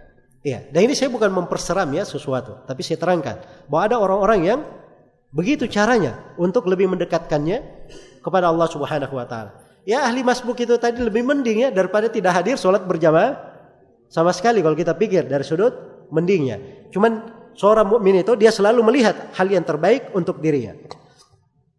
Demikian pula dari hal yang membedakan, membebaskan dari kemunafikan, banyak bersedekah. Banyak bersedekah. Karena dalam hadits Abu Malik Al-Asy'ari riwayat Muslim, Rasulullah bersabda, "Was-shadaqatu burhan." Dan sedekah itu adalah bukti. Itu bukti keimanan dia. Bukti keimanan dia. Iya. Apalagi kalau dia terapkan satu ayat. Ada satu ayat dalam Al-Quran. Coba kita terapkan satu kali saja dalam kehidupan. Tidak usah banyak-banyak. Ya. Kalau diterapkan lebih dari itu, Masya Allah ya, lebih bagus. Tapi satu kali saja dalam kehidupan. Allah berfirman, "Lan tanalul birra hatta tunfiqu mimma tuhibbun." Kalian tidak akan mendapatkan kebaikan sempurna hingga kalian menginfakkan apa yang kalian cintai. Apa yang kalian cintai. Jelas ya? Ya kalau seorang itu dia punya sesuatu yang dia cintai, ya dia infakkan. Sekali-sekali dia lakukan hal yang seperti itu. Tidak usah besar-besar dulu ya, dia punya mobil dia infakkan mobilnya. Ya. Mulai dulu dari yang kecil-kecil. Ya. Misalnya dia punya kopiah, dia punya baju bagus, misalnya ada saudaranya, oh ya sudah dia infakkan. Padahal ini baju dia suka sekali. Jelas ya? Baik. Nah, itu kadang ada hal-hal yang seperti itu dilakukan oleh seorang hamba untuk mendidik dirinya. Sebab ini adalah bukti untuknya di depan Allah Subhanahu wa ta'ala, dari hal yang menjaganya dari kemunafikan. Kemudian dari hal yang merupakan tanda atau menjaga seorang itu dari kemunafikan, ya, dia bagus di dalam menjaga solat-solat sunnahnya, apalagi solat malam. Karena itu kata Qatadah, orang yang melakukan solat malam itu sedikit sekali dari kalangan kaum munafikin. Jarang diketemukan ada munafik melakukan apa? Solat malam. Iya. Karena itu Abu Hurairah radhiyallahu taala anhu diberi wasiat oleh Nabi, jangan meninggalkan 3 rakaat sebelum tidur. Itu kan solat malam. Witir itu solat apa? Solat malam juga. Jadi kalau dia pelihara witirnya saya, itu sudah luar biasa. Sudah luar biasa. Itu ciri. Ya. Karena itu Imam Ahmad rahimahullahu taala ditanya tentang orang yang tidak pernah solat malam, tidak ada witir, tidak juga solat malam. Kata beliau, hada rajul su, ini orang yang buruk. Itu orang yang jelek. Baik. Demikian pula di antara hal yang membebaskan dari kemunafikan adalah berjihad di jalan Allah. Karena di dalam hadits Abu Hurairah riwayat Muslim, Rasulullah sallallahu alaihi wasallam bersabda, "Man mata wa lam yaghzu wa lam yuhaddits nafsahu bih, mata ala syu'batin minan nifaq." Siapa yang mati dan dia belum berperang, belum berjihad, dan dia tidak meniatkan dirinya untuk berjihad, maka dia akan mati di atas salah satu cabang dari cabang kemunafikan. Dia akan mati di atas salah satu cabang dari cabang apa? Kemunafikan. Itu sifat keimanan. Jelas ya? Di negara kita ini, ya, kita itu berharap harusnya begitu. Andai kata suatu hari negeri ini perlu jihad fi sabilillah, presiden menyuruhkan untuk berjihad, kita berharap termasuk orang yang apa? Ikut berjihad. Itu harus diniatkan pada dirinya. Sebab itu tanda keimanan, tidak ada kemunafikan di dalam hal tersebut. Tapi perlu diketahui ya bahwa jihad itu juga jangan dipahami jihad dengan apa? Secara fisik saja. Jihad itu 13 tingkatan. 13 tingkatan. Ya, dan termasuk dari jihad fi sabilillah adalah jihad di dalam menyampaikan agama, dalam dakwah di jalan Allah, jihad di dalam membantah kebatilan, membantah syubhat-syubhat kaum munafikin atau yang semisal dengannya. Itu bagian dari jihad fi sabilillah. Diri juga ada jihad padanya. Jihad di dalam mempelajari ilmu, di dalam mengamalkan ilmu, di dalam berdakwah di jalan Allah, di dalam bersabar. Itu 4 tingkatan jihad untuk apa? Untuk diri. Maka ini semuanya bagian-bagian dari jihad. Jadi kalau semuanya dia lakukan, maka ini dari hal yang menyelamatkannya dari apa? Kemunafikan. Jadi bisa antum bayangkan ya, terhadap orang-orang yang menyuruhkan supaya menghapus saya pelajaran-pelajaran jihad itu. Ya. Justru ini orang cara berpikirnya yang keliru. Tidak mengerti cara mengobati kekeliruan di tengah umat. Ya. Harusnya ketika ada orang-orang yang keliru tentang pembahasan jihad, harusnya para ulama itu lebih banyak berbicara lagi tentang hukum-hukum jihad. Supaya tampak jelas jihad itu dari A sampai Z itu begini. Orang-orang yang melakukan peledakan terorisme ini keliru jalannya, tidak benar. Yang benarnya begini. Jelas ya? Nah, begitu caranya. Jangan berpikir, oh sekarang ini kita pilih judul-judul pembahasan kisah-kisah aja dah. Ya. Sebab ini tidak ada masalah. Kalau saya ajar Bulughul Maram, saya buka pembahasan jihad, nanti saya dituduh teroris. Ya kalau ustadznya aja sudah berpikirnya seperti itu, bagaimana pula umatnya? Ini keliru cara berpikirnya. Begitu terjadi di masa Imam Ahmad, beliau di Baghdad. Di Kufa, madhab Abu Hanifah sebelumnya itu populer. Dan di antara pendapat orang-orang Hanafiyah, itu boleh meminum nabit yang memabukkan. Nabitnya sudah memabukkan. Abu Hanifah membolehkannya karena alasan nabit. Nabi pernah membolehkannya. Jelas ya? Maka untuk mengobati masalah ini, apa yang dilakukan oleh Imam Ahmad? Beliau memperbanyak membaca Kitabul Ashribah. Bab khusus di pembahasan fikih namanya tentang minuman-minuman. Beliau hanya mengkaji itu saja sampai hilang syubhat itu. Hilang masalah itu. Nah, begitu cara para ulama ahlul ilm di dalam mengobatinya. Sama di masa sekarang, banyak terlihat kemunafikan, harusnya banyak diterangkan ayat-ayat tentang apa? Sifat-sifat kaum munafikin. Supaya kalau ada orang-orang yang model seperti ini, semua orang tahu, kelihatan kaum munafikin itu dari sifat-sifat dan apa? Ciri-cirinya.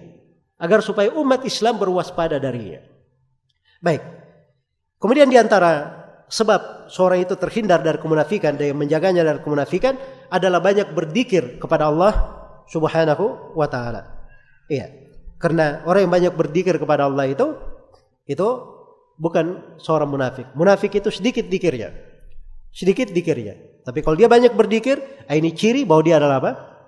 Seorang mukmin yang baik, terhindar dari kemunafikan.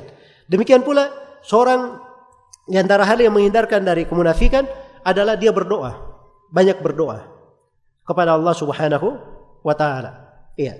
Karena itu Abu Darda radhiyallahu taala anhu, iya. Beliau apabila duduk salat di masjidnya, begitu selesai, ya, beliau langsung berkata, "A'udzubillahi minan nifaq. A'udzubillahi minan nifaq." Saya berlindung kepada Allah dari apa? Kemunafikan. Berlindung kepada Allah dari kemunafikan. Iya. Beliau meyakini bahwa seorang itu kapan dia merasa aman dari kemunafikan, walaupun sesaat, dikhawatirkan dia akan ditimpa oleh apa? Kemunafikan tersebut. Iya. Kemudian dari pokok yang menghindarkan dari kemunafikan adalah cinta kepada para sahabat Rasulullah sallallahu alaihi wasallam. Iya. Karena itu sifat mereka diterangkan di dalam Al-Qur'an, walladzina ja'u min ba'dihim yaquluna Rabbana ighfir lana wa li ikhwanina alladhina sabaquna bil iman wa la taj'al fi qulubina ghillan lil ladzina amanu. Orang yang beriman yang datang setelah para sahabat, mereka berkata, "Ya Allah, ampunilah kami dan saudara-saudara kami yang mendahului kami dengan keimanan, para sahabat. Dan jangan jadikan ada kedengkian di hati kami terhadap mereka." Jelas ya? Setelah ayat ini datang penyebutan sifat kaum munafikin. Ya, maka seorang mukmin itu dia selalu cinta kepada seluruh sahabat Nabi, khususnya Abu Bakar, khususnya Umar ibn Khattab, apalagi sahabat-sahabat yang diberi hadits khusus oleh Nabi, seperti Utsman ibn Affan. Ya, Nabi berkata, "Wahai Utsman, saya bermimpi kamu itu diberi sebuah gamis, maka jangan sekali-sekali kaum munafikin melepas gamis itu dari kamu." Ini jaminan bagi Utsman ibn Affan. Dan juga syah di dalam hadits riwayat Bukhari dan Muslim tentang Ali bin Abi Thalib, Nabi berkata, "La yuhibbuka illa mu'min, wa la yubghiduka illa munafik." Tidak ada yang cinta kepada kamu wahai Ali kecuali seorang mukmin, dan tidak ada yang membencimu kecuali dia seorang munafik. Maka jangan sekali-sekali benci kepada Ali bin Abi Thalib radhiyallahu taala anhu. Sebagaimana jangan sekali-sekali benci kepada kaum Al-Ansar. Karena tidak ada yang cinta kepada kaum Al-Ansar kecuali seorang mukmin, tidak ada yang membenci mereka kecuali seorang munafik. Dan itu syah dari Nabi sallallahu alaihi wasallam. Tanda keimanan hubbul ansar. Tanda keimanan cinta kepada kaum Al-Ansar. Dan tanda kemunafikan adalah benci kepada kaum Al-Ansar. Itu hadits Anas bin Malik riwayat Bukhari dan Muslim. Baik, maka ini semuanya dari perkara-perkara penting. Kalau seorang sudah gemar dengan ilmu, membahas, masuk di dalam pelajaran tauhid dengan baik, keimanannya itu pokok keimanannya yang menghindarinya dari tauhid. Apa menghindarinya dari apa? Dari kemunafikan. Maka ini adalah hal-hal yang insyaallah taala dengannya akan membawa dia kepada kebaikan. Wallahu taala alam. Baik, dengan ini selesai ya dari pembahasan kita.